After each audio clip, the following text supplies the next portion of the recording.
box, community service, and the force of their faith. When communication ceases, when they don't listen to us and we don't listen to them, then the real radicals among them win. That's what they want. Conqueror after conqueror has come through Lebanon, possessed it for a short time or a long time, and left. Terry Anderson will return in a moment.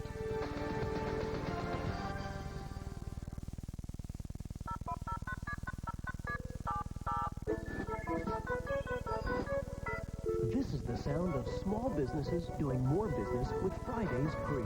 They're doing more because thanks to Sprint, all their long distance on Fridays is free, while the rest of the week they're still getting Sprint's low flat rates. Even better, call now and get Fridays free until the year 2000 with no term commitment. Call 1-800-598-5000 for Fridays free, only from Sprint Business.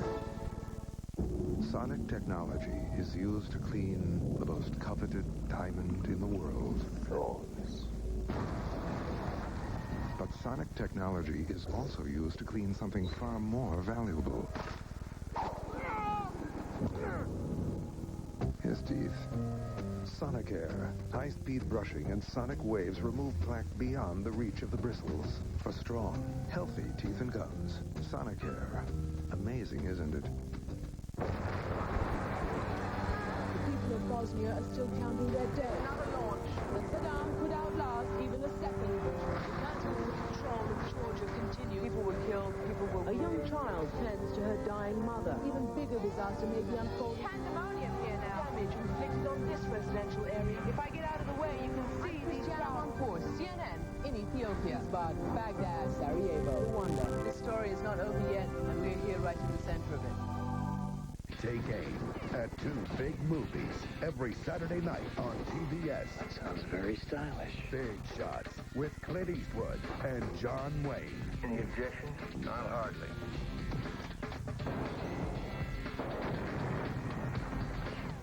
Hold it! Whoever draws you as a partner could do a lot worse. I think you're right, friend. One Eastwood movie and one from the two. Big Shots. 8:05 Eastern every Saturday night, only on TBS. At CNN, we beat the competition by 24 hours every day. No one else has two networks that deliver 24 hours of news and information. Turn to CNN for in-depth coverage of live breaking news from around the world. Plus great programs like CNN Presents, Crossfire, and Larry King Live. Turn to CNN Headline News for a complete summary of all the day's news. Fast-paced, 30-minute newscasts around the clock. Twice the news, twice the choice from the ones you trust. CNN and CNN Headline News.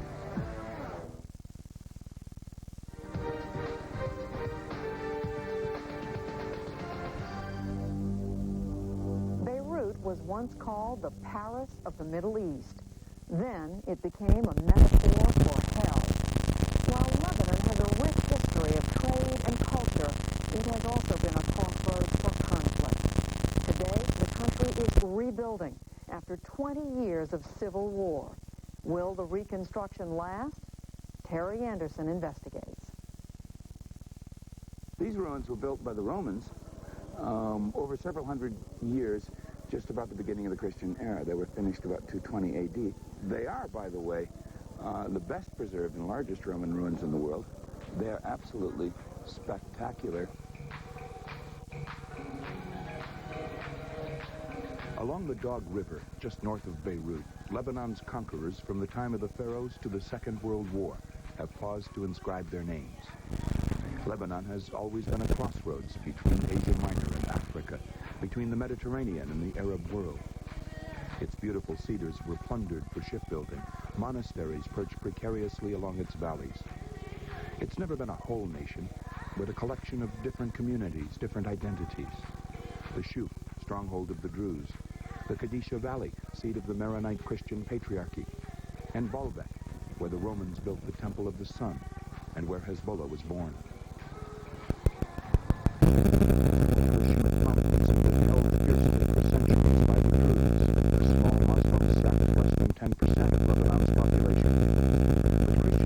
Lived here almost as long, mostly in peace, but a peace often broken by tribal feuds and hatreds. All Lebanese carry ID cards, and their religion is on their ID cards. And in those days, wandering through these mountains, if you came across the wrong checkpoint and you were the wrong religion, they killed you on the spot. It was a very, very dangerous area. Lebanon is a nation of clans and tribes. The Druze clan is headed by Walid Jumblat, once a warlord, now a government minister. We decided to forget about past crimes. Of course, it's not easy. We decided here, for example, in the mountain, when Druzes and Christians meet together at well, one time horrible crimes occurred. Christians killed Druzes or vice versa, but we have to live together. The ordeal is over. Has there been a healing? Has there been a coming together of the various groups? We don't have a national identity. I mean, Lebanon, of course, I'm Lebanese, but what does it mean to be a Lebanese? To be an Arab, to be a Maronite, to be a Druze, to be a part of the West in the Arab world? What does it mean?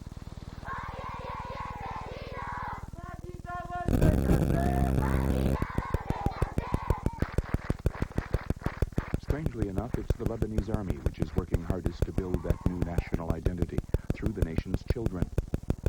The army was as divided as the rest of the nation during the war. Now it has drafted former militia members and eliminated units segregated by sect or confession. High among the cedars, the army is bringing children together from all over Lebanon to try to prevent prejudice and tribalism. Every unit in the Lebanese army now is made up of people from all regions and sects and of Lebanon. And this has an advantage that they are loyal only to the state under the army command. And there is no loyalty to any clergyman, clansman, or any other factions. So that everyone will be a Lebanese, first and second and third Lebanese.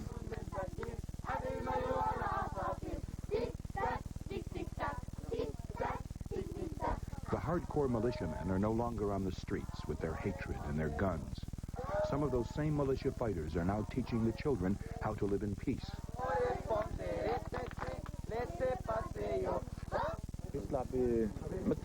The idea is to have children from all different areas get to know each other. So one from the Bekaa meets another from the south.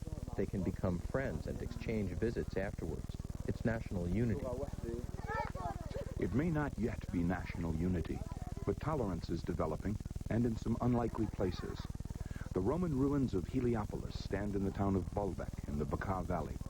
It's a town I've visited often, not always by choice.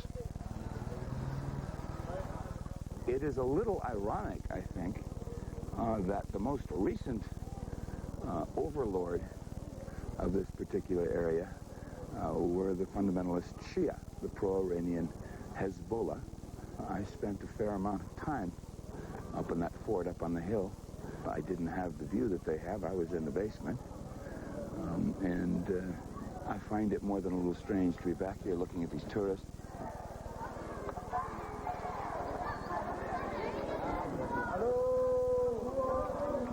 When they owned this place, when they had all the power here, women did not wear shorts. Tourists did not come here. There was no alcohol whatsoever. You conformed to their customs very strictly, or you were punished. Now look at it. They don't care. They have given up trying to impose their customs on other people who are not Muslims. Yeah. You speak English, don't you?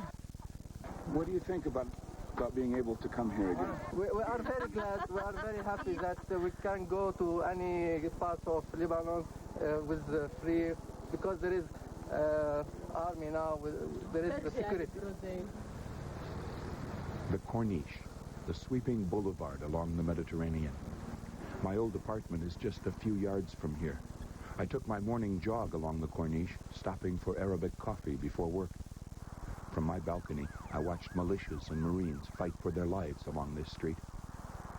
I saw the USS New Jersey fire 16-inch shells over my head into the mountains. The U.S. Embassy, destroyed in a moment on a sunny morning, was just across the street. I was kidnapped 100 yards from this spot. Now, once again, the Corniche is the embodiment of Lebanese life, where all Lebanese meet and mix, talk and stroll, play and flirt. Strange memories for such a wonderful, peaceful evening.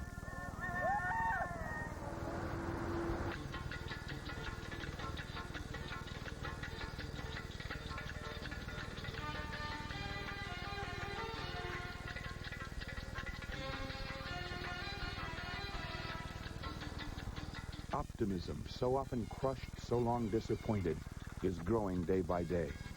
In places it's tangible. Concrete and steel and glass, the noise of bulldozers and jackhammers. After 16 years of shells and bombs and gunfire, Beirut is being reborn. We are walking again dead center down the green line. That's East Beirut, that's West Beirut.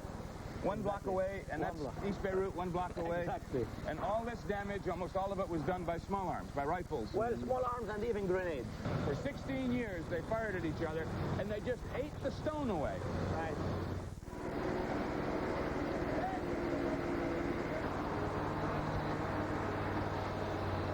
Now, most people in the United States would look at that and say it's not worth restoring.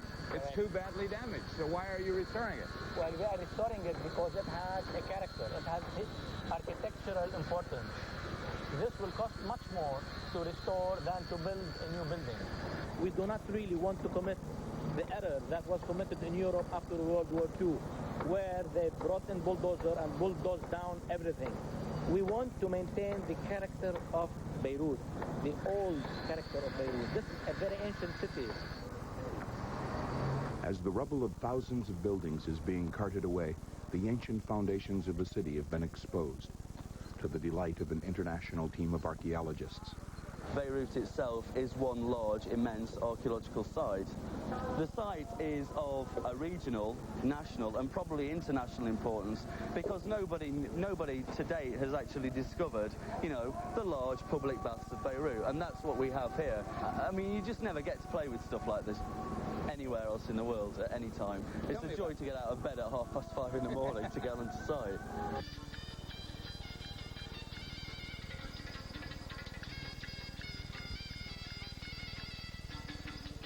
Rafi Kariri became a billionaire in the construction industry in Saudi Arabia and poured millions into his stricken country to renovate the devastated streets and educate young people. Now he's prime minister, and the $2 billion downtown reconstruction project is his monument and his baby. Yes, it is true. It was all your idea? Yes. Yes, it is true. It's my idea. I'm proud of it. You must be very proud. Yes, I am proud. We had a lot of difficulties. We had a lot of criticism. But I know at the end of the day, we will build the center and the heart of the country in this way, through the private sector. What gave you the idea you could accomplish something on such a huge scale? I am used to work in a huge project before I became prime minister. Now we are standing on the real new Lebanon. It wasn't here before. It's a massive project. Where's all this coming from?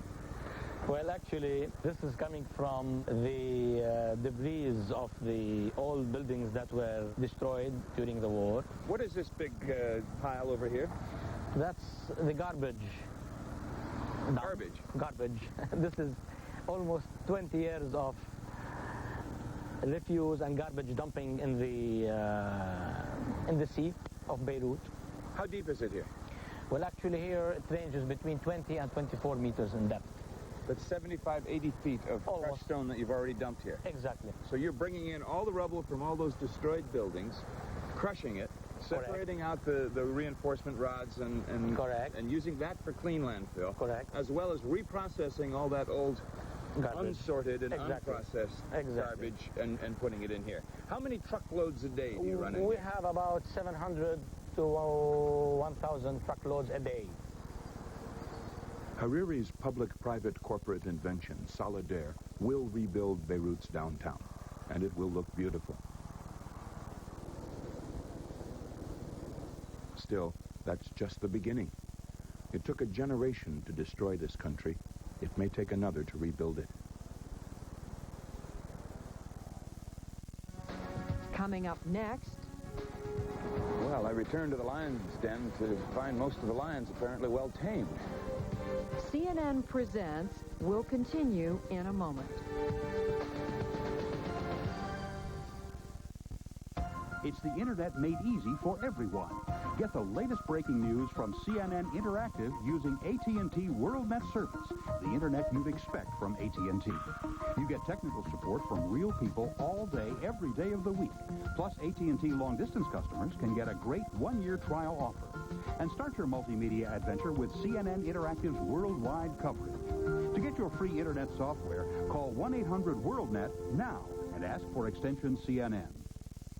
When you see that 2,000% a year internet growth rate, you want to just jump in. Thing is, the internet can help you gain or lose a lot of customers very quickly. If you disappoint someone, they can tell a few friends or a few thousand. It makes it crucial to work with a computer company that has experience helping people do business on the net.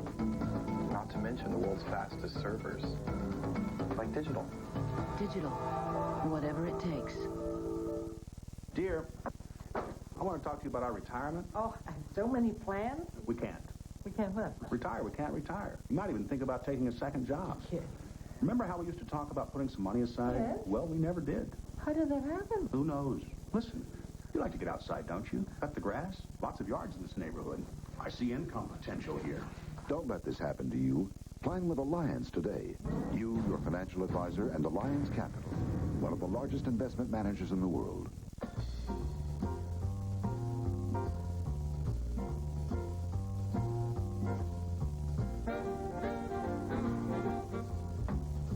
You can go down any street corner, look behind every late-night cafe, or walk the boulevard of hopes and dreams and you know you're there. Some folks call it a channel, but Turner Classic Movies is, well, it's movie heaven. Yeah, Turner Classic Movies, movie heaven, where the stars shine night and day, and a million stories are just waiting to be told.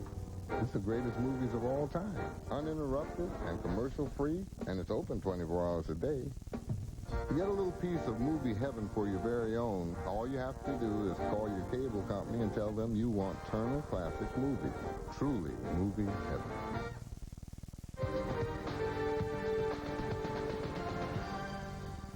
After more than 2,000 days in captivity, Terry Anderson left Lebanon a free man. 5 years later, he found his return to Beirut to be as cathartic for the people of Lebanon as it was for himself.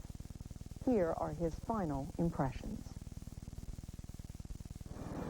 The people who hated each other so much that they killed each other for 16 years in massive numbers and wreaked horrible destruction on this country seem to be getting along just fine.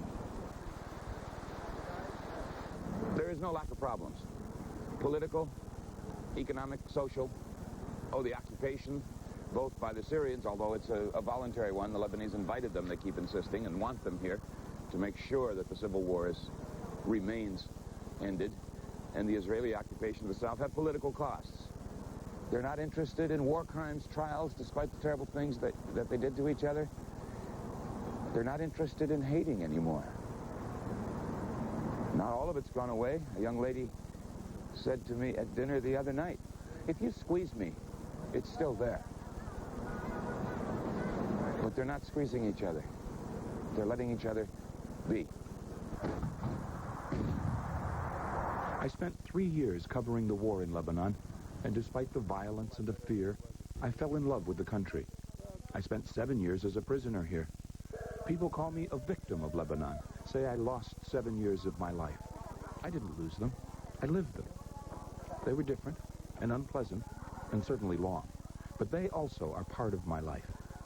My captors were Lebanese, but so is my wife. We're part of a large, joyful, and loving Lebanese family. Those years and those people didn't change how I feel about this country. My trip here was important to me to kind of free myself from some restrictions. It was important to me because I love this country and I wanted to know what was happening to it and I wanted to do something important. It was very important to the Lebanese. It was a symbol to them, too. That was a long time ago. My hair is gold. Oh, mine too. You know, Long time. Yes. They're so happy to see me back. To them, it is some kind of symbol that all that bad time is gone, and maybe the world will begin to see them as they really are, complex, energetic, forward-looking people, and not a country full of terrorists. Terry Anderson struggled to come to terms with his imprisonment by writing poetry. One of his poems reflects on his 7 years in chains. Wasted, empty years? Not quite. No years are empty in a life, and wasted, that depends on what's made of them after. Now for a look at what's ahead on the next CNN Presents. The gun lobby, taking aim on Capitol Hill. The National Rifle Association may wield more firepower than any political lobby. But are its tactics starting to backfire? Plus, Bill Clinton, gunning for a place in history. But controversy dogs him every step of the way. Will legal questions overshadow his second term? Inside the corridors of power. On the next CNN Presents, Sunday, 9 Eastern. Join us each week at this time for a look beyond the headlines at the most compelling stories of our time. I'm Judy Woodruff, and this is CNN Presents. For a videocassette copy of this program, call 1-800-440-2651.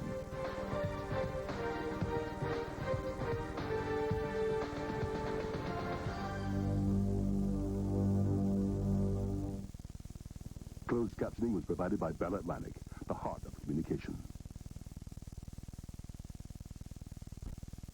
Monday on Larry King Live, evening news anchor Dan Rather gives us the story of his future. Monday night, 9 Eastern on CNN. In 1980, CNN revolutionized the way the world watches news. I dedicate the news channel for America, the cable news network. Now we'll do the same for business. Introducing CNN FM, the financial network, bringing to business and consumer reporting what CNN brought to worldwide news gathering, unmatched live coverage and unparalleled integrity. CNN FM, business journalism with the style of reporting unlike any other financial program or channel. Fast-paced, news-driven, interactive, and very personal. Backed by 3,000 professionals worldwide, CNN FM brings together today's most experienced business anchors, reporters, and analysts. Setting CNN FM apart from the competition is the scope of its coverage. The whole world of business, from management issues to Washington politics, from personal finance to technology. CNN FM promises to be different, with programming that not only reports business news, but breaks business news. And when the closing bell strikes on Wall Street, CNN FM will bring viewers the most comprehensive coverage of the markets that goes beyond the numbers. CNN FM coverage doesn't end with the business day. Around the clock, CNN FM covers world markets and financial news on its interactive site on the World Wide Web. Here, users can access quotation services, research on managing their business investments, even calculate mortgage costs. CNN FM, continuing the Turner Broadcasting tradition of bringing innovation and excellence to television, with a financial network designed for how business is done today. CNN FM. It is most definitely not your usual business channel. It's business unusual. Ask your cable or satellite company about CNN FM, the new financial network from CNN. This is CNN.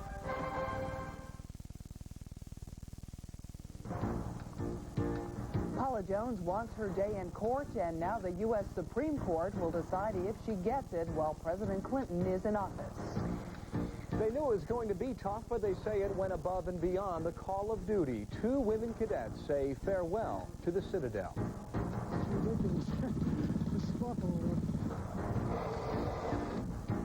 It looks and feels like an icebox from New York to New Mexico. Winter racks up another federal disaster in one state. And in sports, the Pack is back and ready for the Super Bowl. Find out which team they'll meet in New Orleans 2 weeks from tonight. Hello. Now I'm Bill Hemmer at the CNN Center in Atlanta. And I'm Jean Meserve in Washington. Welcome to the World Today. Just a week before his second inauguration, President Clinton faces a barrage of unfavorable publicity about the Paula Jones case.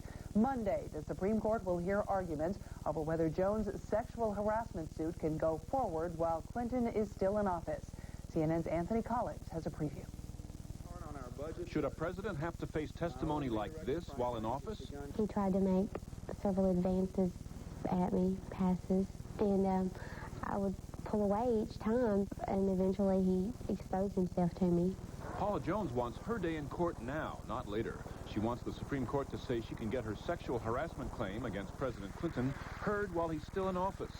She claims she was propositioned by then-Governor Clinton in 1991 in this Little Rock hotel. President Clinton's lawyer denies any such encounter, and the Justice Department thinks Paula Jones can wait.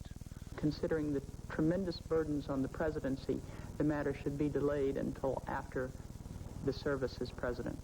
These lawsuits take too much time, they are too distracting, and they will impede the president's ability to function. Jones's lawyer says that's bunk. Yet the president has time to gather up his poetry for his inauguration, to write a book, to campaign, to play all the major golf courses in Hawaii and Australia, to go on vacation, to jog, to go to McDonald's. The president's defenders fear his name would be dragged through the mud. You would like the President of the United States to be in depositions attended by the tabloids discussing his private parts. You know that the press does not attend a deposition. Please, you know that a deposition is not... The Supreme Court has never said whether a sitting president can be sued for personal conduct before he took office.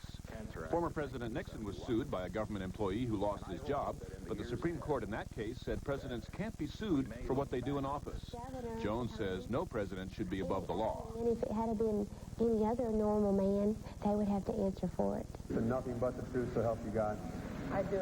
Ironically, one justice hearing the case is Clarence Thomas, who faced sexual harassment allegations himself. Mr. Clinton says the media focus on the Paula Jones case doesn't bother him. It's not going to cause me any difficulty because I'm going to do my job here. The Supreme Court helped Mr. Clinton earlier by postponing this case until after the election.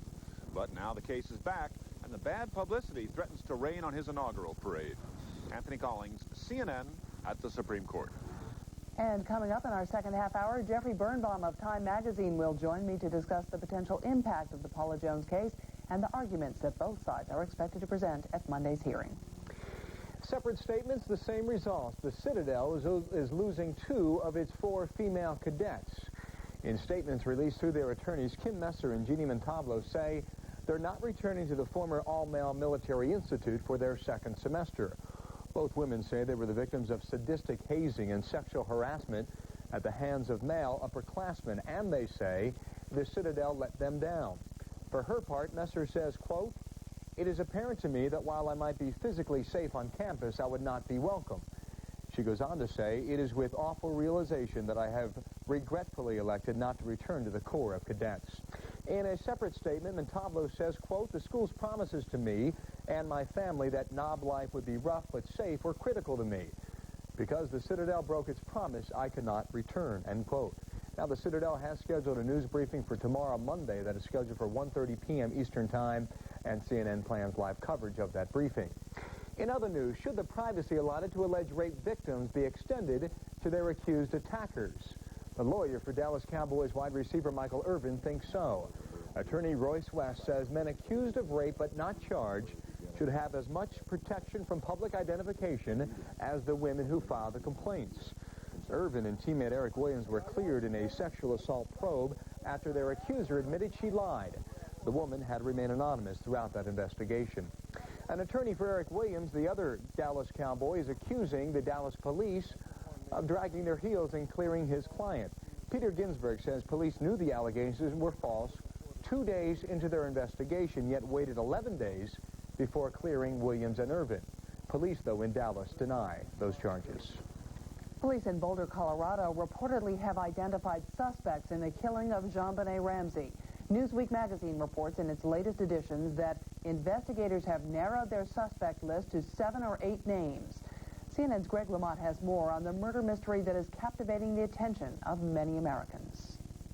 Her face, Maybe it's her pretty little face. Maybe it's the family. A wealthy husband who flies jets. A beauty queen wife who beat cancer. A beauty queen daughter. A family living in a big home in Boulder with a huge summer home in Michigan. What is it that seems to draw us to this senseless killing when there are so many others? Like a whodunit. It's really very strange. It's a real mystery, and it's very sad. A little girl found killed in her own home. We want to know who's involved, who their suspects are. And I think that's the whole story right there, the mystery. There's wealth and beauty. It was a beautiful child and a beautiful family. There's a lot of money in that family, and I would just keep it shut. You know, why is it it's so sad?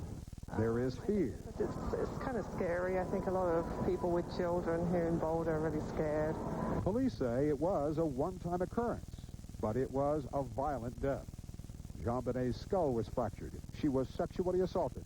Her hands were bound, her mouth taped shut. She was strangled with a rope. How could anyone, human, do anything to harm a child? It's really disturbing. And now there are disturbing crime scene photographs a supermarket tabloid is running. It is something that means a great deal to the Boulder community.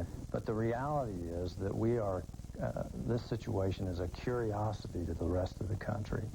And quite frankly, it is a sick curiosity in some ways. Here in Boulder, there is compassion. Not everyone is going to sell the tabloid, including a major supermarket chain and the owner of this newsstand. I think if it was my little girl or your little girl, this is not what you want to see. Maybe it's the thought of someone possibly getting away with murder that disturbs us. Maybe this just seems too unbelievable. That there are some very, very obvious problems with the story that we've heard. Maybe we just want to know why. Or maybe, regardless of who she was just a little girl. Greg Lamont, CNN, Boulder, Colorado. Oakland, California's school board is clarifying its controversial policy on Black English, or so-called Ebonics. School officials today said they are eliminating a section of the policy that suggests Black English is genetically based. The board is also eliminating several references to Ebonics being the predominant primary language of African American students. But Oakland school officials say they still plan to use Ebonics to help teach black students standard English. In Michigan, federal investigators say examination of the wreckage of Comair Flight 3272 showed the crew try to shut off the right engine and activate a fire extinguisher before the plane crashed on Thursday. Search crews endured single-digit temperatures as they continued to comb the crash site on Sunday. They're trying to find out why the aircraft nosedived into a field in icy weather, killing all 29 people on board. Federal investigators say the aircraft's pilots did take steps to cut off that right engine. The right engine fire handle, which is a big T handle, is in the pulled and twisted position. If a pilot wanted to shut down the engine immediately, they would pull the handle. If they wanted to activate the fire extinguisher, they would twist it. It's a two-phase process. Also on Sunday, some family members of those who died in that crash last Thursday visited the crash site today in southern Michigan. U.S. residents get a heavy dose of Arctic weather. When the World Today continues, a look at how the country is coping with mounds of snow and bone-chilling temperatures. Sub-freezing weather couldn't ice the spirit of the Green Bay Packer fans. We'll tell you why they're celebrating and planning a trip to New Orleans. And Jordan's King Hussein enters negotiations over Hebron. Can he break the Israeli-Palestinian stalemate? We'll have a look in just a bit.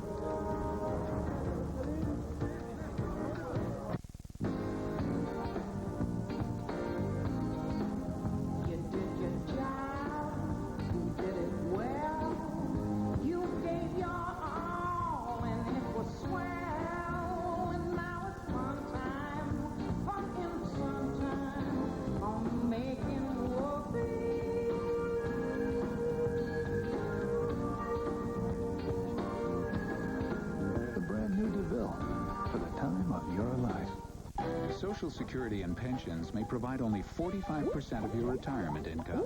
That could let some air out of your retirement plans. Fortunately, MetLife is there to help you make sense of annuities and other retirement options. Call 1-800-MetLife. Two things are important to Asiana Airlines. One is the world's environment and the health of its people, which is why Asiana was the first airline with completely smoke-free flights worldwide. Equally important is that we fly the world's youngest fleet, younger than Singapore Airlines, to take you safely to your destination with exquisite cuisine, fine wines, personal video monitors, spacious seating, and warm hospitality. Asiana Airlines, the jewel of Asia. I could really use a vacation. That's really challenging. And puts me right in the swing of things.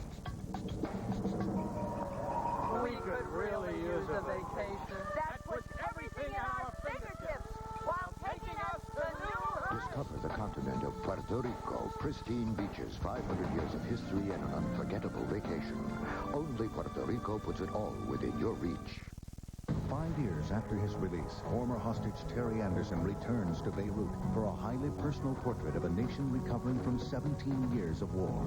Lebanon, a return to the Lion's Den. A special CNN presents tonight, 9 Pacific on CNN.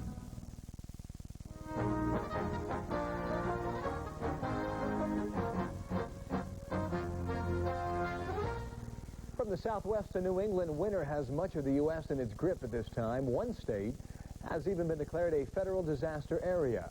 CNN's Alan Duke takes a look at the deep freeze of 1997. In some places, the snow seemed overwhelming. The Arctic storm dumped 2 feet of snow on parts of Colorado and brought temperatures of 0 and below. As in many places around the U.S., driving was a challenge. Playing was no problem. For North Dakota, this was the 4th major snowstorm of the winter, unusual even for there. President Clinton has declared the state a disaster area, making federal aid available to pay for clearing roads.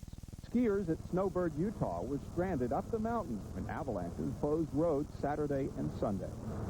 With the help of plows, we have made convoys of bringing people down the canyon. In between bringing people down, if we found a dangerous area, then we've used the Forest Service avalanche guns to shoot those areas down before we take people through. The snow was gone in Green Bay, but it was just 3 degrees at kickoff, where the Packer fans gathered for their team's win in the NFC Championship game. The cold weather stretched as far south as Houston, Texas, Sunday, where freezing rain fell, but it was not enough to stop thousands from running the Houston Marathon. Very little was running in upstate New York, where 2 feet of snow fell this weekend.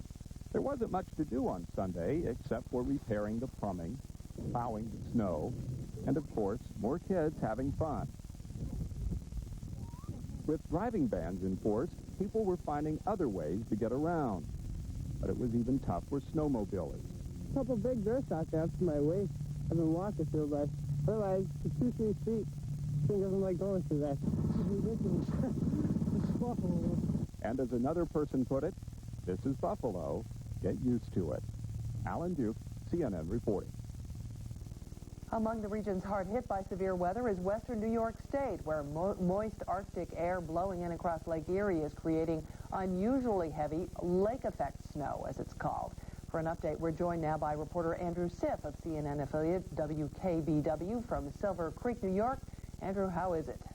Well, Gene, some of that moist Arctic air is blowing right into my face right now. When we were talking to you at 5 o'clock, we were in the town of Evans, about 30 miles south of Buffalo. It was snowing furiously. By 8 o'clock, it had stopped there. But to give you an idea of how lake effect storms work, we drove just a few miles to the south to Silver Creek, where it is snowing at the rate of 1 to 3 inches per hour. Matt Leverns has been towing cars almost non-stop the last 48 hours. No wonder his company is called TikTok. Matt hoped this pickup in Farnham would be the end of the line. I figured this was my last call for the night, but I just gave me 5 more before I come down here. So we'll be working a couple more days, at least. The pickup's driver, Jim Saracena, said he was caught off guard by the conditions on Route 5. I'm down about 5 feet in the ditch, and there's no way I could have stayed on the road. It's just like last year, because when the plow went, you could see It was just shining. It was all black ice. The snow fell at a furious pace of 3 inches an hour, the same whopping rate which buried other lakeshore locations like Angola and Brant. Zero visibility at times, just let them floating, drifting snow. The snowplows are trying to keep up at it the best they can, but it's awfully tough here. Even when the snow stopped, School Superintendent Ken Connolly had lots to consider. His Lakeshore district has 4,000 kids and families waiting to find out if there will be school in the morning. You can see that the roads are in pretty good shape right now. A lot will depend, of course, on whether the lake effect squalls move back into the area, cutting the visibility for our drivers. Now, that Lakeshore district prides itself on having very few snow days. In fact, they've had only one so far this year. A very impressive task if you consider what the snowpack looks like. If, in fact, there is school tomorrow around here, that will be a tribute to the road crews. Reporting live from Silver Creek, New York, I'm Andrew Siff. Sending it back to you, Gene. Andrew, and if there is no school, it looks like the kids are going to have fun anyway. Listen, are there any reports of power outages? So far, the power has been on in most of the areas around here, and the road crews have done an absolutely superb job of keeping most of the primary and secondary roads clear. Andrew Siff of affiliate WKBW. Thanks a lot for joining us. Bill? On this night, sports is in the news, and there are 2 towns in this country that know all about that cold weather because now there are only 2. 2 football teams will fight it out at Super Bowl 31 in New Orleans 2 weeks from tonight. And CNN SI's Michael Anos now joins us with a preview of the battle in the Bayou between the Packers and the Patriots. First of all, New England, a bit down to the wire in this game. Yeah, it was. Jacksonville came in with 2 hot players on offense, but those guys were shut down. You know, some were hoping that the Super Bowl would turn out to be the expansion bowl. The Jaguars and Panthers had their chance, both in conference title games. We start with the AFC in Jacksonville, and as Bill alluded to, the Jaguars fighting to the end against New England. Pats coach Bill Parcells trying to become the first coach, or the second NFL coach, to take 2 different teams to the Super Bowl. This play was key. First possession of the game, Jacksonville's punter, Brian Barker, really he panicked. He could have punted. He gets tackled. That set up this. Curtis Martin, a short touchdown. New England with a 7-0 lead. We fast forward to the 4th quarter. Jacksonville still in it. About 5 minutes to go. They're down by a touchdown. Mark Brunell knocking at the door. But the ill-advised pass into triple coverage. New England added a touchdown. They win it 20-6. The Patriots back in the Super Bowl for the first time in 11 years, and they will meet the Packers in Super Bowl 31. Green Bay rolled over the other expansion team, Carolina. The Packers scared their fans a bit with a slow start. Brett Favre with an early interception. Carolina was up 7-zip, but the MVP of the league came back. Really, the MVP of the game was Dorsey Levens. Watch Dorsey Levens. For a big guy, he's got some nimble feet. The great catch, he does get both feet down. 29-yard touchdown at 7-7. 3rd quarter, Green Bay up 20-13, and no team in the NFL runs the screen better than the Packers. Favre to Levens again. The big fella goes 67 yards down to the 5. That set up an Edgar Bennett touchdown, and the Packers end up walking all over Carolina. Mike Holmgren with the ice shower. Green Bay wins it 30-13. The Pack back in the big show for the first time since Super Bowl II, and it was celebration time at historic Lambeau Field. It was just a smash-mouth football game. It was very cold. It was adverse conditions. Apparently, I guess we handled it better than they did. You know, it's just a great feeling to get those guys to their dream. Well, the Packers are an early 13.5-point favorite over New England. For more on the NFL playoffs and the rest of the day in sports, join Nick Charles and Fred Hickman for CNN Sports Illustrated. That's coming up at 11 Eastern. So both these teams play in cold weather, cold climates, cold stadiums. Now they book down to New Orleans and play indoor. Yeah, the only thing, maybe a little more offense. Drew Bledsoe against Brett Favre in that one. We will see. 2 weeks from tonight. Mike, thanks. Gene? When the world today continues, a surprise visit may have ended a deadlock in the Middle East, but in Peru, a meeting fails to materialize and the hostage standoff continues. And Bulgarians make it clear they want a new government for a new year.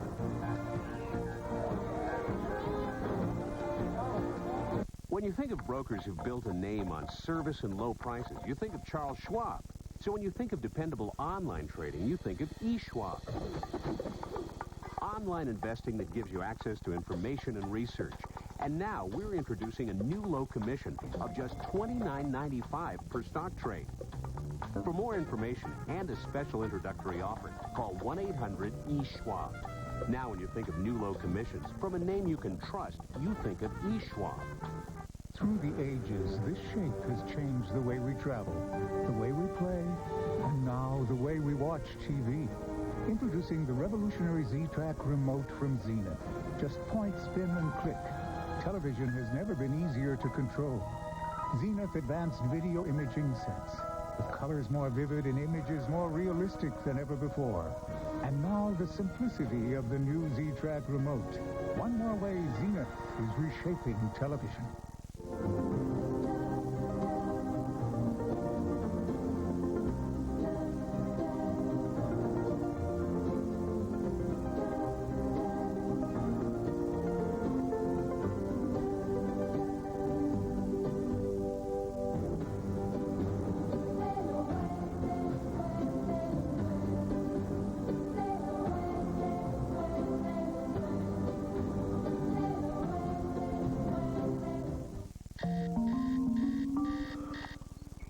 I don't shower before work. I email over oatmeal. I take conference calls in my pajamas. Just take a look at the area that I'm highlighting there. That works.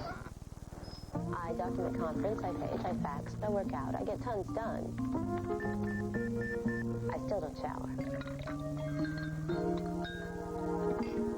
I pray we never ever get video conferencing. Shuttle diplomacy by Jordan's King Hussein has apparently revived stalled talks between Israel and the Palestinians. King Hussein told Israeli Prime Minister Benjamin Netanyahu that he has persuaded the Palestinians to accept a prolonged Israeli withdrawal from rural areas of the West Bank. That concession removes a sticking point that has been holding up an agreement on the redeployment of Israeli troops from the West Bank city of Hebron. Mr. Netanyahu says a deal is near. You've made considerable progress, and I think we can envision the end of the negotiation in sight. There's still work to be done. U.S. diplomats say the two sides are planning to meet Monday in Jerusalem to work on the wording of an agreement that will be the basis for a summit meeting between Palestinian Authority President Yasser Arafat and Prime Minister Netanyahu. Officials say the meeting could happen within the next 2 days. In Lima, Peru, a demand made by rebel hostage-takers has now scuttled talks to end the standoff at the Japanese ambassador's residence. The talks between a government representative and a leader of the rebels was set for Sunday. Here you see a live picture from Lima, Peru at this time. However, the rebels, who are still holding 74 hostages, insisted on a precondition for those talks: freedom for 300 of their comrades freed from Peruvian jails. The government's negotiator says a commission should be set up to preside over future talks. Bulgaria's socialist government reportedly has agreed to hold talks with opposition leaders who are demanding early elections. In a continuation of Bulgaria's bloodiest uprising since the fall of communism, thousands of demonstrators filled the streets of the capital city of Sofia again on Sunday. CNN's Christian Amanpour is there. The opposition called for the biggest demonstration yet, and they got it. Tens of thousands of protesters filed through Sofia's main streets, warning the ruling socialists they will no longer take the corruption and mismanagement that's ruining Bulgaria. The crisis here is not so much political as economic, and it's been building for months along with the people's anger and desperation. Independent observers say the solution is bigger than any one political party, and that all sides must come to a consensus on real and immediate economic reform. The people dealt the ruling socialists a blow 2 months ago by electing a president from the opposition Democratic Coalition. Peter Stoyanov is calling for new parliamentary elections ahead of the next scheduled vote 2 years from now. Otherwise, confrontation will continue, economic reforms will not happen, inflation will soar, and the people would become so poor the situation could descend into anarchy. Apart from one violent eruption Friday night, this week-long protest has been peaceful, though the people warn their anger could again spill over. How can we live? I'm a pensioner. How can we live with $10 per month? When bread is 50, 60 cents. It's just impossible. We are dying. The solution is for everyone to rise up and get rid of these people, says this woman, so there's never any more communists in Bulgaria. Faced with that kind of criticism, the ruling socialists publicly accept some of the blame And now, for the first time, they say they could compromise on a new election date. This social unrest is justified. It's clear the plight of the country is dramatic. It's because of many governments' mismanagement, including our own. Even the opposition Democratic Union failed the economic test during a brief spell in power 5 years ago. Now, though, stability in Bulgaria depends on both parties setting the same economic priorities and backing the same goals. Cristiana Wancourt, CNN, Sofia, Bulgaria. Beers, cheers, and beans, and all before 9 a.m. Still to come here on The World Today.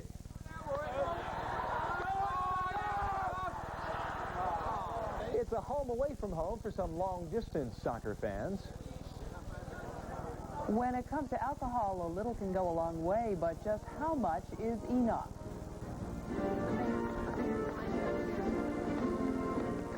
And we'll preview the sights and sounds of this century's final U.S. presidential inauguration. Stay tuned for those stories next. Terry Anderson returns to Beirut for a highly personal portrait of a nation shattered by war. Lebanon, a return to the lion's den. CNN presents tonight. Levy and Gruen, attorneys. Hi, I'm Mike Gruen. If you're hurt by a car, your job, or by a doctor, call Levy and Gruen. 1-800-861-5555. The only call to make when things go wrong. 1-800-861-5555. Call is free. The advice is free. Just make the call. Offices in Cleveland, Akron, Canton, Lake County, and Southgate serving your needs. 1-800-861-5555. Choices on sale. Whites on sale. Everything you love on sale. Fur on sale. Mink, beaver, fox, fisher, raccoon, coyote, sable. Leather on sale. Suede, shearlings, colors, shine, texture. Fabric on sale. Cashmere, camel hair, wools, tweeds, patterns, choices. An exclusive collection found nowhere else. Beechwood Place in Westwood Town Center in Rocky River on sale. Whites. Shake things up in Washington. Crossfire on CNN. In Northern California, Sunday rain returned to the area as residents struggle to get the upper hand on floodwaters. Sandbagging is continuing in many areas as people try to stop more levees and temporary dams from failing and then flooding even more areas. Nearly 30 levees have failed since New Year's Day. Also on Sunday, more evacuations were ordered in many communities around the San Joaquin River, but most people were staying put in that area. For the latest on what Mother Nature is doing outside at this time, we turn to Ted Texter for those answers. Ted? Hi, Bill. Hello, everybody. There has been rain falling in northern and central California. To the south, it's been heavier. It should move out of the area, east that would be, very quickly into the next day or two. First, let me show you what's going on across the Great Lakes. We have lake-effect snow there. That's only one spot where we have trouble. It continues to dump most heavily on western parts of New York State, just into southern sections of Ontario, also just off of Lake Michigan into the south and the west of Michigan, beginning to lose a little intensity farther to the north. To the south and to the west, putting you down into Texas, Louisiana, Arkansas. That's where trouble is brewing now, too. Already we've had a lot of mixture. You see it in pink here. Freezing rain that has halted some air travel. In fact, all the way from Dallas down to Houston, on farther to the east through Baton Rouge to New Orleans. Travel by air may be somewhat hazardous tonight. And in the west, here's the rain that is falling.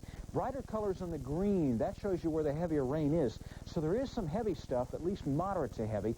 And farther north, we're seeing some mix into the mountains, into the Sierra Nevada. It's snow. Well, let me take you into the future. Show you what's going to happen right in the middle of the United States tonight, up into Canada. The forecast weather map bears it out. More cold air. It's already there. It will chill off tonight very rapidly, and wind chills will not be as severe because the wind will be coming down a little bit. It's beginning to stabilize out here. South and west, still very cold to cool. All the way south, in fact, into Mexico, the freezing line will be dipping through the nighttime, already there in many cases. South and east, you're in the chill, and on up the coast, it doesn't look an awful lot better. We do warm up gradually over the next couple of days. We'll take anything we can get at this point. up to the teens, single digits to teens from parts of the Dakotas on farther eastward into Michigan. Won't be too bad. On through most of the western provinces of Canada, still very cold, but into Wednesday and Thursday it'll begin to warm up even a little bit more, at least a little bit more. South and east, still chilly there and all the way down into Mexico. Still, the cold temperatures will be with us. From tonight right on into Tuesday, we put the weather map in motion so you can see what's going to happen. Fairly clear in the eastern United States. Lake effects should begin to shut off. Down into Texas, into the Gulf Coast region, western sections, and across most of the Gulf. Well offshore, most of the rain. Farther west, the storm is brewing, snow mainly in the mountains. Detailed forecast for you now.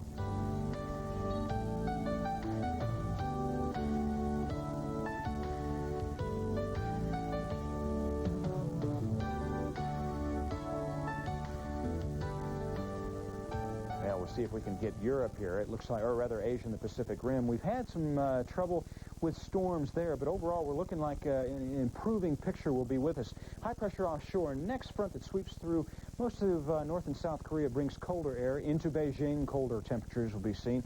And well northward it looks like some snow. That's your weather. Back to Bill now. Okay, Ted, thank you. Taking a quick look at our top stories at this hour. 2 female Citadel cadets say they will not return for their second semester at the Citadel. Kim Messer and Jeannie Montalvo say the former all-male military school let them down when it promised them they would be safe. Both cadets say they were victims of sadistic hazing and sexual harassment at the hands of male upperclassmen. So far, 11 cadets have been charged with school violations as a result of the alleged hazing. Paula Jones, the woman who accuses President Clinton of sexual harassment, wants her day in court. Monday, tomorrow, the U.S. Supreme Court will hear arguments on whether Jones may proceed with a civil suit against the president while he is still in office. Lawyers for Mr. Clinton are expected to argue that allowing such a suit could encourage a flood of lawsuits against sitting presidents. Gene? The case of Clinton versus Jones raises legal questions, political questions, and questions about the media. Joining us now to discuss some of them is Jeffrey Birnbaum, senior correspondent for Time magazine, and as of Monday, Washington Bureau Chief for Fortune. Congratulations, first of all. Thank you. In a nutshell, what will the Supreme Court be deciding? Well, they will be hearing tomorrow arguments about whether the sitting president can be brought to trial, basically. While in office. While in office, and for a personal, over a personal matter. There was a suit a while ago, back in 1982, that said President Nixon could not be sued over an official act. But this is not an official act that he's being accused of here. And this is the first time the Supreme Court has ever even decided that question. What arguments will President Clinton's lawyers be making? Well, they'll be making the argument that the president's time is among the most valuable commodities in the federal government and should not be squandered on what could be a huge number, a deluge of these kinds of civil suits. And therefore, any of these kinds of suits should be put off until after the president leaves office. And what arguments will Paula Jones' lawyers be making? And her lawyers will say that their client deserves the same treatment under law as anyone else. If this president were not the president, then certainly he would have to stand up to these charges and perhaps, if he was found liable, to be held account for them as well. And will they examine the argument made by Clinton's lawyers that the president's time is important and should not be squandered? Well, the Supreme Court, I think, will clearly take a look at this question. It's very hard to guess where the Supreme Court might come down. First, we should not expect to hear any of the facts of this case. They're going to determine whether the courts should even hear those facts before 2001. And even these very dry legal arguments, there won't be a decision about them until maybe late spring or early summer. And if there is a decision then that the trial or discovery could go forward, when would you expect those things to happen? Well, those are two very different things, trial or discovery, because this could be what we find out here. If the Supreme Court agrees with the appeals court that the trial can go forward, then my guess is that there'll be other delaying tactics that could well put off that trial, but not probably until the president leaves office, so sometime before the year 2001. But the best guess in Washington now is that what the Supreme Court might decide is that the lawyers can question the witnesses, in other words, go through discovery, and begin questioning so that memories don't dim and some of these witnesses don't die. And that could happen even sooner, perhaps later this year, if the Supreme Court decides that discovery can go forward. And discovery could be just as embarrassing for the president as a trial. It's supposed to be held in confidence, but in all likelihood, these transcripts may go public and be quite an embarrassment to the president. We've done some polling, and let's look at some of these numbers. The first question asked was, who do you believe? And can we look at those numbers? There we see. Clinton believed by 37% of those polled, Jones 29%, unsure 34%. And there's another question that broke this down by men and women. Can we look at that number? There we go. And you see that women believe Clinton in larger numbers than men do. What do you make of these numbers? Well, first, it's fair to say that if you look comparatively at these numbers, that people in general are beginning to believe Paula Jones more than they had before. And women voted for President Clinton in very large numbers, larger than the gap that shows between men and women believing him this way. So I think even women are not believing Bill Clinton as much as they used to. Why is the public taking her story more seriously now than it did, and why is the media taking it more seriously? I think those two questions are interrelated. There was an excellent piece in the American Lawyer magazine, followed most recently by a cover story in Newsweek that took Paula Jones very seriously. Both stories say that Jones has a much better case than the media in general gave her credit for having. Why didn't the media give her credit? When she launched first came to the public's attention, it was through a conservative press conference. Clinton bashing was all they were about, and her allegations were sordid and really made the mainstream press very nervous. I think on second glance, her case had a lot more strength to it. And we have to leave it there. Jeffrey Birnbaum of Time magazine, soon to be with Fortune. Thanks for joining us. Bill? Gene, thanks. A week from Monday, tomorrow will be a big day for President Clinton. That's his second inauguration day. On that same day, House Speaker Newt Gingrich may also be the center of attention. We will tell you why. Also coming up, how does drinking affect your health and what you may need to know about a just-released study. That's coming up as The World Today continues here on CNN.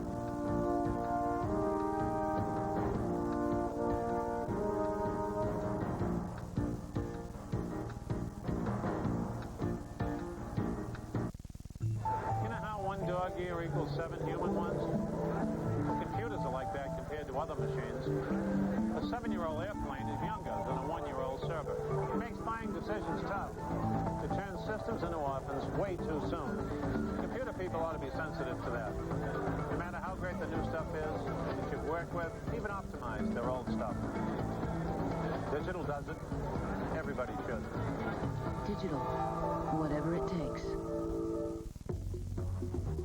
What do you get from your agent for all that money you overpay on car insurance? Another year to wonder why. Geico, a 15-minute call could save you 15% or more on car insurance.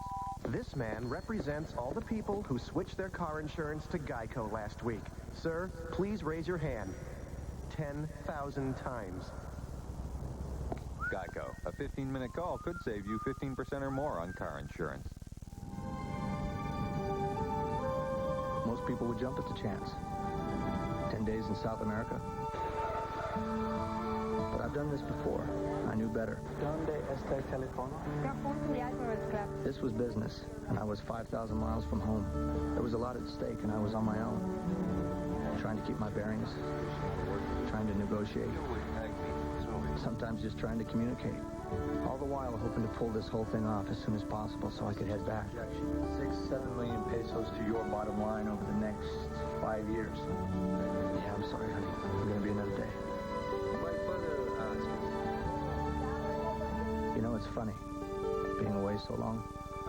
When you come across something familiar, it can be a pretty welcome sight. Going home, Mr. Reynolds? I'm halfway there.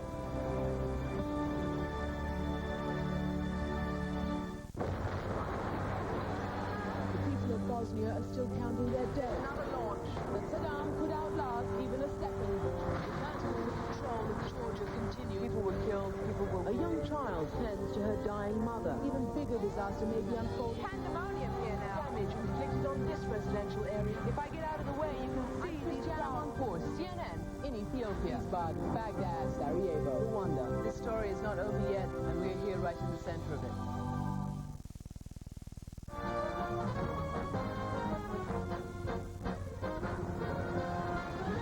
It's not official, but one Republican leader says ethics hearings for House Speaker Newt Gingrich could be held in the midst of President Clinton's inaugural festivities.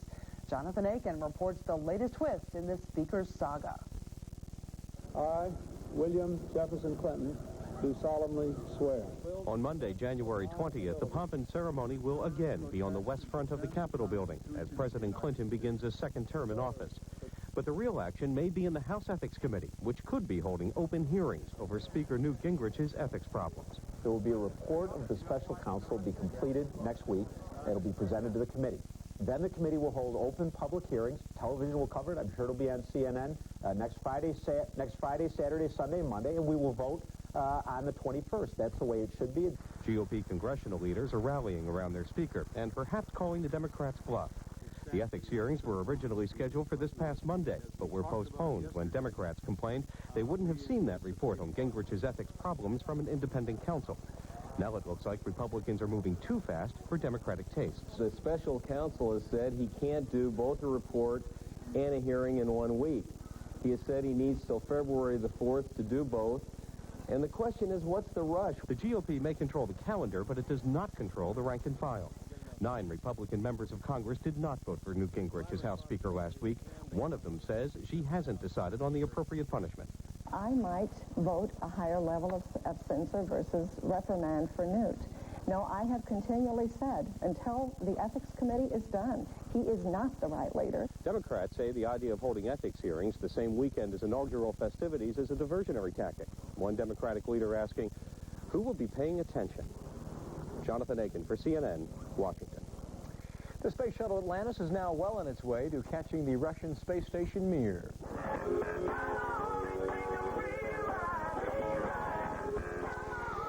That there is the rocking sounds of the Edgar Winter Group's Free Ride provided NASA's wake-up call for the space shuttle this morning. Sunday's pre-dawn launch went flawlessly as Atlantis zoomed into orbit. Late Tuesday, the shuttle is scheduled to dock with Mir, then dropping off astronaut Jerry Linenger, and then picking up astronaut John Blaha. Blaha has been aboard the Russian space station for 4 months now. This will be the 5th time a shuttle has docked with Mir. Drinking and your health. Some studies have shown that moderate drinking can be good for you. But what exactly does moderate mean? In our News for Medicine report, CNN's Elizabeth Cohen looks for that answer. Dr. Carlos Camargo and his colleagues at the Harvard Medical School put their heads together. There was this question. Came up with a questionnaire and sent it to 22,000 physicians, asking them, among other things, how often do you usually consume alcoholic beverages? We wanted to look in this large group of 22,000 doctors, what was the effect of alcohol on their health? The effect? After 10 years, doctors who drank 2 to 6 drinks per week were the least likely to die. If you look at that on a per-day basis, it's not very much. The healthiest doctors drank, but drank less than 1 drink per day. People who drank heavier amounts, on the order of 3 or more drinks per day, they had a higher risk of dying of cancer. And so any benefits that were seen at lower levels were washed away. So the next question is, what kind of alcohol is best? The answer is that it really doesn't seem to matter. A glass of wine, a bottle of beer, and the average mixed drink all have about the same amount of alcohol. A little bit of alcohol seems healthy because it thins the blood. Thin blood won't clot as easily, and clotting is what leads to heart attacks. So if you want to drink, remember this. Now, when doctors say 2 to 6 drinks a week, you have to be careful because not all drinks are created equal. For example, this is a Singapore Sling. It has 3 shots of gin in it, and it counts for 3 drinks all on its own. And don't drink your whole weekly allotment in one Saturday night. Potentially, your alcohol is a drug, and therefore you're putting a lot of that drug into your bloodstream at any one given time. Week after week, drinking too much at one time could put a strain on your liver and raise your blood pressure. And of course, drinking is not a health necessity. Eating right is a must. Exercising is a must. But drinking isn't nearly as helpful and will always be an option. Elizabeth Cohen, CNN, Atlanta. News for Medicine is brought to you by Boost. Help keep your body at its best with new Boost Nutritional Energy Drink. Is this how you start your day? It's okay. Need a little pick-me-up? Aw. Look, perfect nutrition is for perfect people. Then we don't know any. That's why there's Boost, the delicious shake that's got 25 vitamins and minerals, with carbohydrates and protein instead of caffeine for real energy that lasts. So if your day isn't 100% nutritious, maybe it's time for a Boost. Boost, the perfect snack for imperfect people.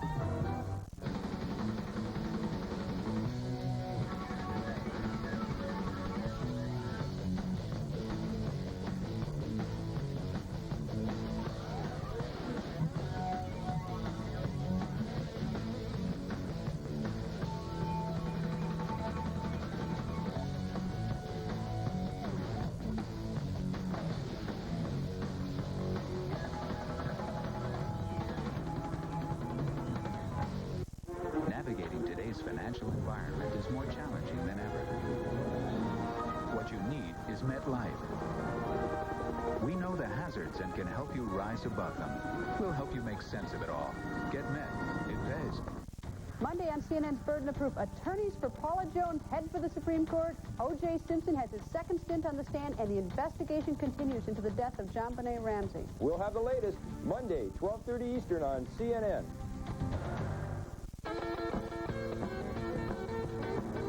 Like cars?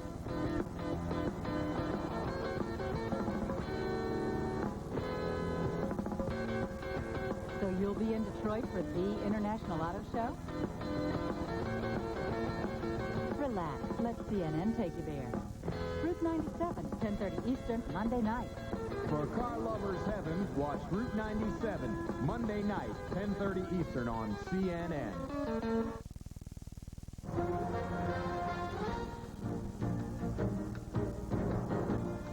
Most U.S. football fans spent Sunday watching the National Football League playoffs on television, but a crowd in California was tuning into another hotly contested matchup. CNN's Jim Hill has the story. The football fans arrive early to get a good seat. The Cock and Bull Bar in Santa Monica, California, is going to be packed for the big game. God bless Tottenham Hotspurs and the Red Rubbish Manchester United. What was that? Tottenham Hotspurs, a London club and a Manchester club. That's right, British soccer, live by satellite at 8 o'clock in the morning Pacific time. It's a wonderful atmosphere. It's just like going home for the day, basically. I'm missing the Fans of British soccer come here by the hundreds for a hearty breakfast of English sausage, Irish bacon, beans, eggs, and tomato. Not to mention the glasses of beer, ale, and cider. Almost everybody here is a British expatriate and crazy about the country's premier soccer league. It's a really competitive league, and they want to see the best soccer in the world, and that's what we're giving them.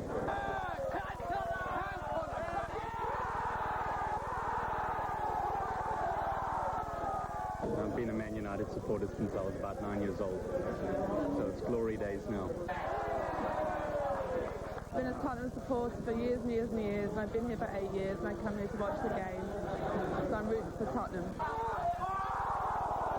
Almost every weekend, the bar is filled with soccer club colors, some of them being waved, some being worn, all of them with the greatest of pride. I'll tell you what I feel about that. Bollocks. This game was a bloody good one, at least for Manchester United. It won by a score of 2-1. For disappointed Tottenham fans, well, they were at least primed and ready for American-style football and the NFL playoff games later in the day.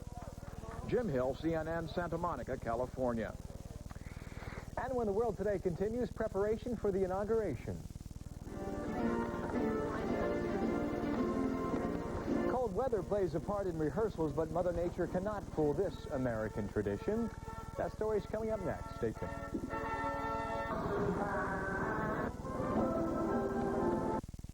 The frontier is a place full of risk, danger, and people who want you dead. Tom Selleck stars in a story of survival. Last Stand at Sabre River. See the world premiere 1 week from tonight at 8 on TNT. Imagine you're on a journey. How will you get there? Does it matter? Yes, it matters. You're on a journey, and the journey is the destination.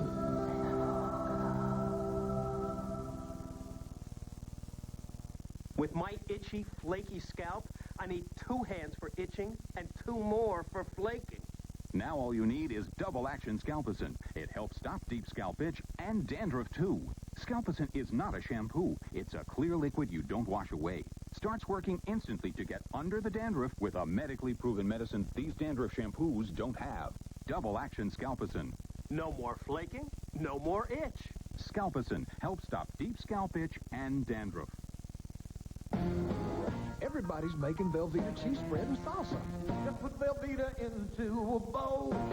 Pour on the salsa till you lose control. Make it hot, and then you got goodness gracious, great bowls of fire. Better make plenty, cause you know it won't last. Velveeta and salsa, it's made from scratch. So make it quick, oh, what a dip. Goodness gracious, great bowls of fire. Velveeta and salsa.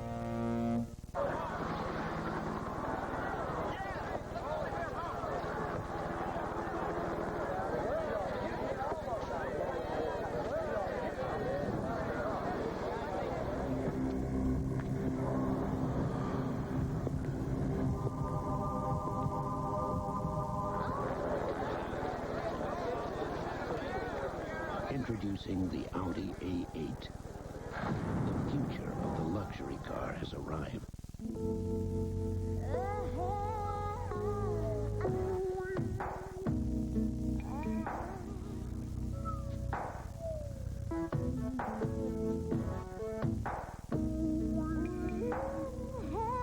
Make chemistry in Nassau and Paradise Island, the islands of the Bahamas.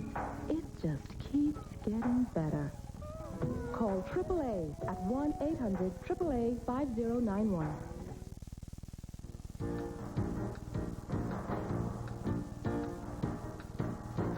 The U.S. presidential oath of office contains only 35 words, but oh, the pomp and the ceremony that will surround that main event come January 20th. So, this weekend, early Saturday, some 3,000 people gathered in the chilly streets of Washington to rehearse. Military personnel played the roles of President Clinton and other dignitaries. So here now, a sneak preview.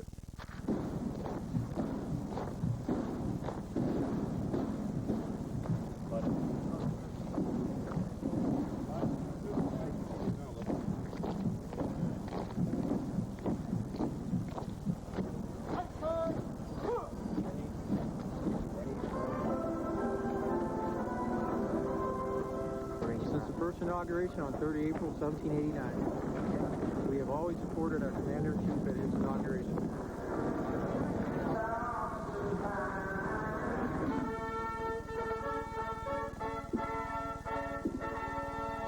This is the 53rd time our nation has celebrated the inauguration of its president.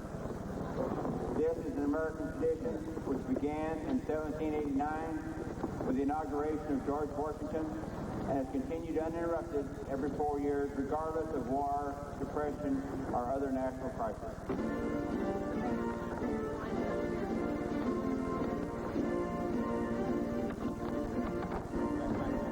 I, William Jefferson Clinton. I, William Jefferson Clinton. Do solemnly swear. Do solemnly swear. That I will faithfully execute the office. That I will faithfully execute the office. Of the President of the United States. Of the President of the United States. And I will, to the best of my ability, And I will, to the best of my ability, preserve, protect, and defend preserve, protect, and defend the Constitution of the United States. the Constitution of the United States. Congratulations, sir.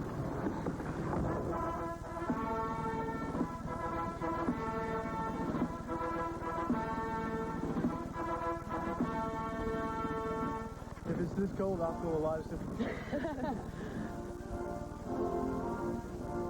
I love the wave. And the signs. Do you think they're going to wear those on Inauguration Day? I think they'll lose them by Monday a week. I think you're right. Yes. And that's all for this edition of The World Today. I'm Jean Meserve in Washington. Good night, Bill. Good night, Jean. I'm Bill Hemmer at the CNN Center in Atlanta. Thank you for being with us.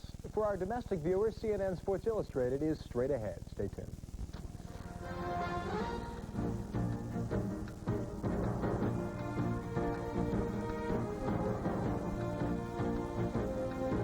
Terry Anderson returns to Beirut for a highly personal portrait of a nation shattered by war.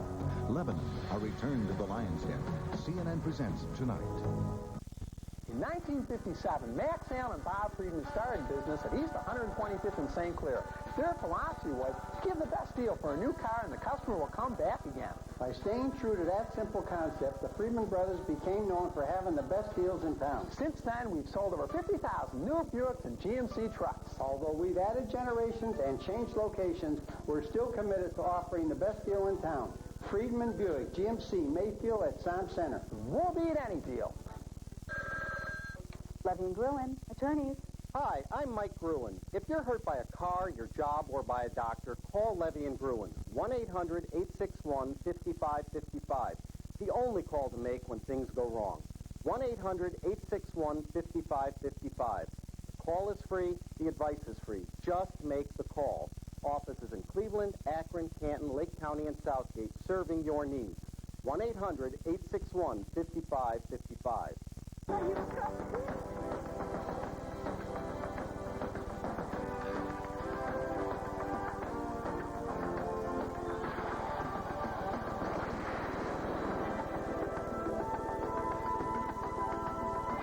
no way out. USA Pictures Originals. Every week. USA Original Movies are sponsored in part by the Chevy Network. It's where Northeast Ohio's going. Choices on sale. Whites on sale.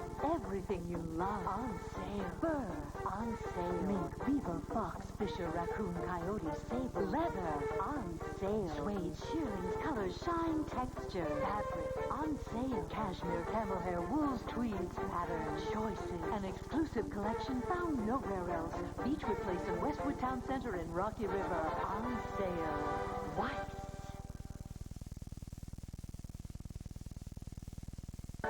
This is CNN.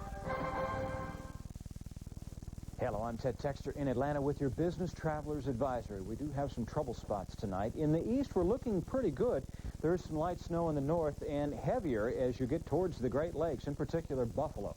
You'll likely see some trouble there through the nighttime and into tomorrow as well because of the lake effect snow. To the Midwest, cold primarily in the north, so plan on that. In the south, snow and rain and cold too.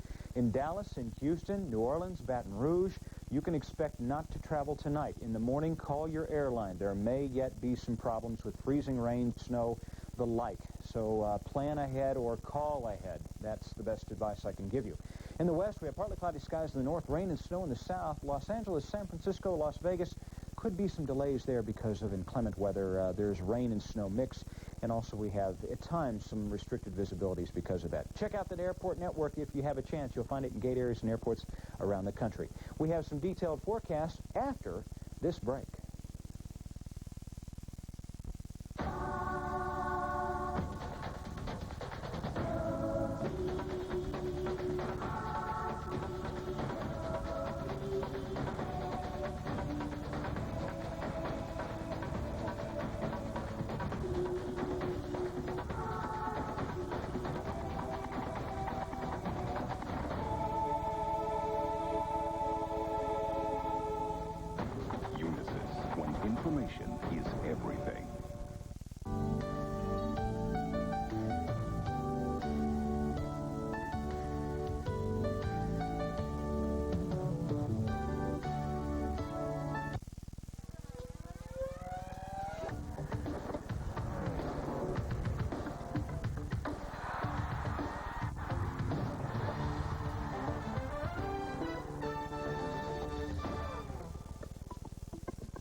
everybody, this is CNN Sports Illustrated. A special welcome to those of you joining us along with CNN. I'm Fred Hickman. And I'm Nick Charles, and this was the day we found out who